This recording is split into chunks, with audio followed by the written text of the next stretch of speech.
안녕하세요. 오늘 제가 소개해드릴 책은 이금희 저자의 유진과 유진이라는 책이에요. 이 책의 주요 인물들은 큰 유진과 동명이인의 또 다른 작은 유진이라 할 수 있겠는데요. 이 책의 특징은 우리가 흔히 주변에서 접해볼 수 있는 성장소설을 참신하게 풀어놨다는 것이에요. 보통의 성장소설을 생각해보자면 한 주인공이 아동 시절 때 부딪히게 되는 난관을 극복해 나가면서 진행되는 이야기가 다수이지만 이 책은 한 주인공이 아닌 두 인물의 성장을 배경으로 해놨다는 것이 특징이에요. 줄거리를 간략하게 소개를 해드릴게요. 먼저 큰 유진이 한 중학교로 입학한 직후 큰 유진은 유치원 시절 같은 동창이었던 자신과 동명이인인 작은 유진을 만나게 되어 이 둘에겐 한 가지 공통점이 있었어요. 바로 유치원 시절 원장한테 성폭력을 당했다는 거예요. 하지만 작은 유진은 이 사건을 기억하지 못했지만 큰 유진은 이 사건을 자각하고 있었죠. 그리고 또 큰 유진과 작은 유진의 다른 점은 큰 유진은 가족과 가지는 시간도 많고 대화의 흐름도 부드러운 반면 작은 유진의 가족은 딱딱한 분위기에 거리감이 있었죠. 작은 유진은 서서히 기억을 되찾게 되는데요. 그 과정에서 자신이 유치원 시절 부모님이 어떻게 자신에게 대했는지, 또 부모님이 숨겨왔던 비밀들, 기존의 부모님이 자신에게 왜 차갑게 대했는지 등등 많은 것을 깨닫게 됩니다. 이후 작은 유진은 정서가 불안해지는데 담배를 피기 시작하고 학원에 빠지고 춤을 배우기 시작해요. 이렇게 비행을 하게 되는 거죠. 그리고 이를 부모님이 알아차리게 되는데 이 이후의 내용은 나중에 책을 통해 감상하시면 좋을 것 같아요. 큰 유진은 큰 흉터 없이 상처를 극복했지만 작은 유진은 심각한 트라우마를 겪게 되고 정서가 매우 불안해졌다고 얘기를 해드렸는데 이렇게 된 이유는 사건이 있고 난 뒤에 작은 유진의 부모의 잘못된 대처 때문이에요. 작은 유진 부모님은 그 일이 너무 무섭고 두려운 나머지 그 일을 부정하고 싶어 했기 때문에 감추려 했어요. 하지만 작은 유진은 기억을 되찾고 난 뒤 자신이 이때까지 몰랐던 믿기 힘든 일이 자신한테 일어났다는 것을 깨닫게 되고 그로 인한 후폭풍으로 인해 매우 고통스러워하게 되죠. 반면 큰 유진의 어머니는 큰 유진에게 너의 잘못이 아니야 라고 지속적으로 말씀을 해주셨고 그 결과 큰 유진은 큰 흉터 없이 상처를 치유하게 돼요.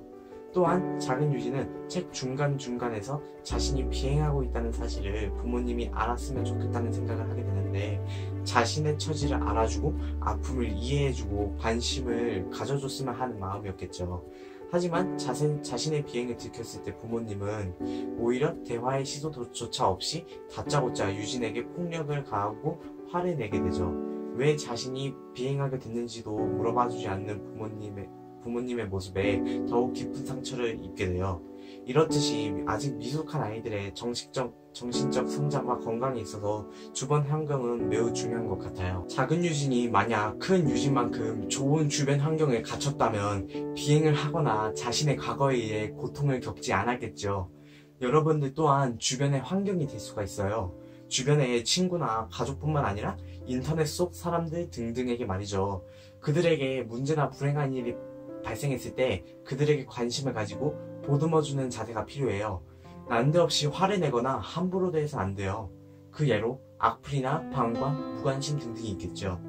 우리가 각자 서로를 존중해주는 자세를 갖춘다면 우리 사회는 모두가 함께할 수 있는 환경이 만들어질 거예요.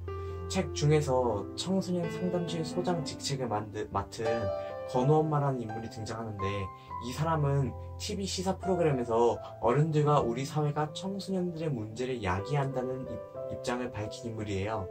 하지만 사실 건우 엄마는 성폭력을 당했다는 이유로 큰 유진에게 문제가 있다는 편견을 가지고 있었어요. 건우 엄마의 속마음이 드러난 이 부분에서 건우 엄마의 태도가 마치 우리 사회와 비슷하다는 생각이 들었어요. 껍데기는 피해자를 보호하면서 올바른 척하지만 실상은 편견과 무관심의 태도를 가지고 있었다는 거죠. 성폭력 피해자들은 잘못도 없고 창피해야 할 필요도 없는데 우리 사회의 잘못된 시선이 피해자들의 치유를 막보이는 걸지도 몰라요. 법의 역할이 매우 중요하지만 무엇보다 2차 가해를 하지 않는 것이 우선시돼야 해요.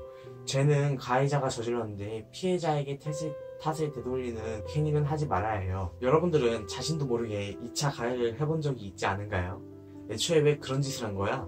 그냥 잊으면 되는 일 아니야? 라고요. 유진과 유진은 이렇게 우리의 세상을 보는 시야가 넓어지게 할 뿐만 아니라 우리의 태도를 다시 반성하게 만드는 작품이에요. 일단은 이 책의 소개를 받았을 때 아동 성폭력을 주제로 한 책이라고 소개를 받았어요.